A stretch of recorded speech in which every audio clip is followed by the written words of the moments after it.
how I knew that I had peripheral vascular disease.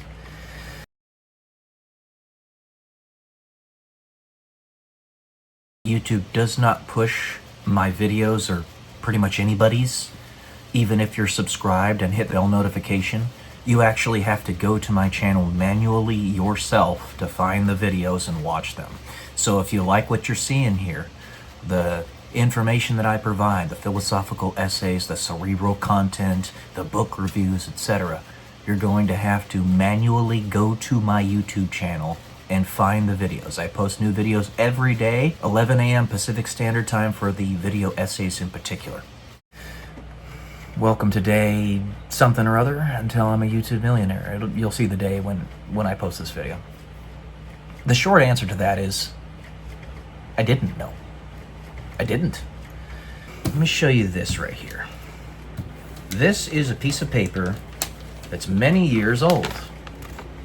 I have written on here some of the things that I was doing to try to fix the inadequacies in my body that I had at the time. Extremely tight IT bands is what I wrote here. I had no idea what was going on.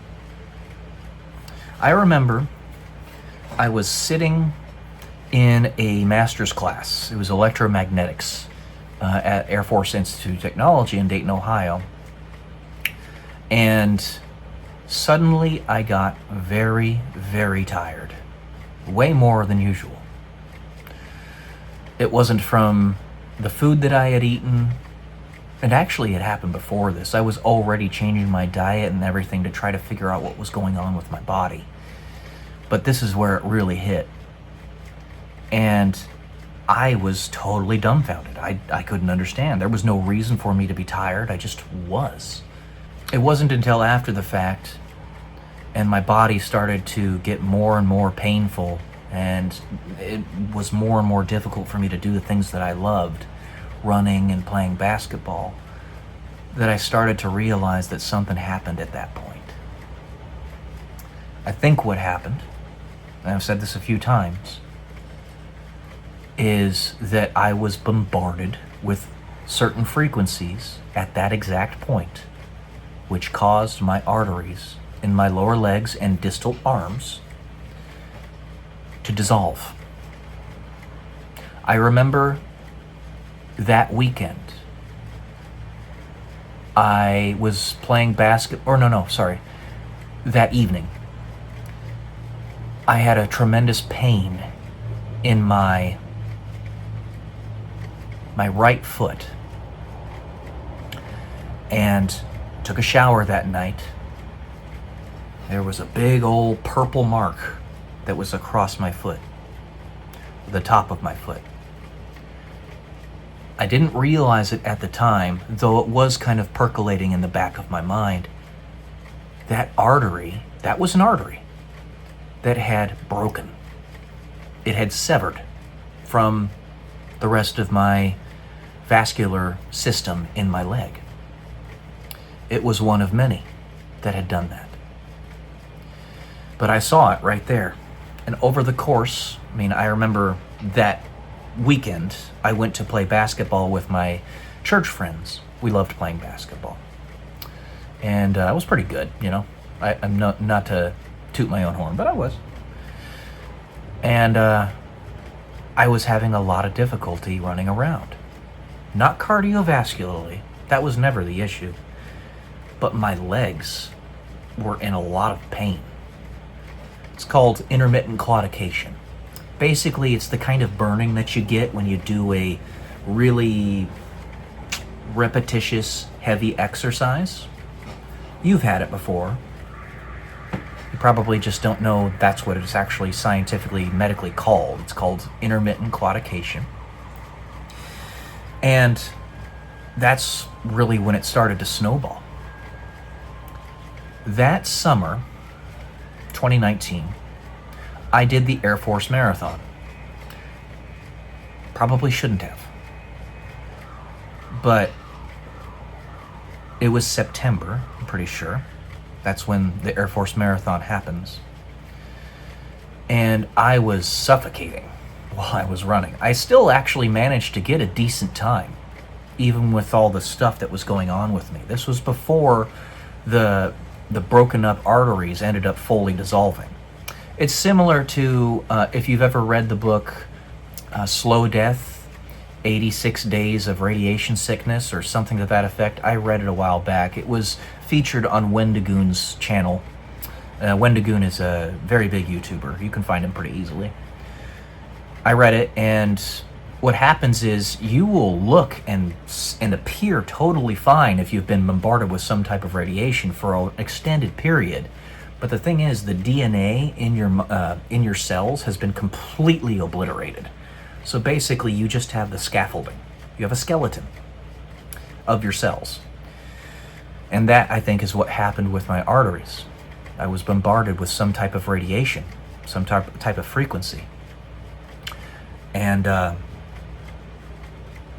yeah.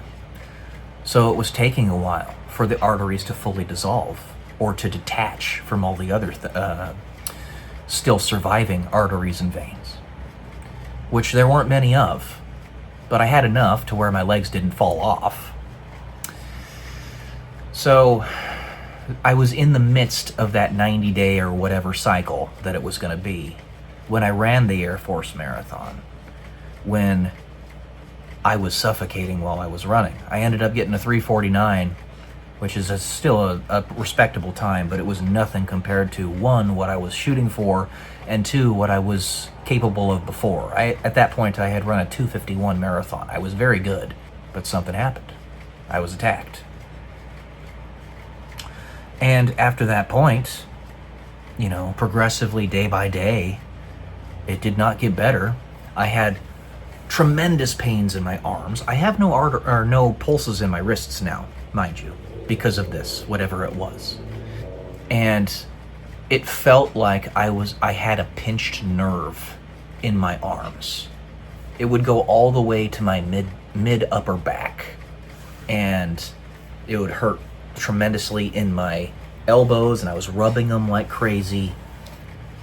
Something happened. So I didn't actually know that it was that my arteries had obliterated. But walking became more difficult. I couldn't run anymore. I had to stop going to my runs with the Five Rivers Running Club, and that was heartbreaking. You gotta understand, running was fully a third of my life at that point. I had run 18 marathons, and it was a big deal to me. I loved running. I still do love running, but I can't do it. That's the thing. So this stuff had been happening for a long time. I don't know what caused it, but I know the signs. Yeah. The question was when I knew I had peripheral vascular disease. I didn't actually know until after I had an angiogram in 2022. And they actually sent in a camera and looked at everything. And were like, where the hell are your arteries? This guy's 33 years old. He should be fine. He should be as healthy as an ox. They weren't there. I had one feeble artery going down my left leg and two feeble arteries going down my right, when you're supposed to have three in both of your legs. It was so bad that the vascular surgeon would not do surgery on my left leg because she feared that if she messed up, that I would lose that artery and I would therefore lose the leg. It was that bad. She could only do the bypass surgery on my right leg. So, yeah. Not fun, guys. Not fun. That's how I knew. I didn't know. All right. Love y'all. Peace.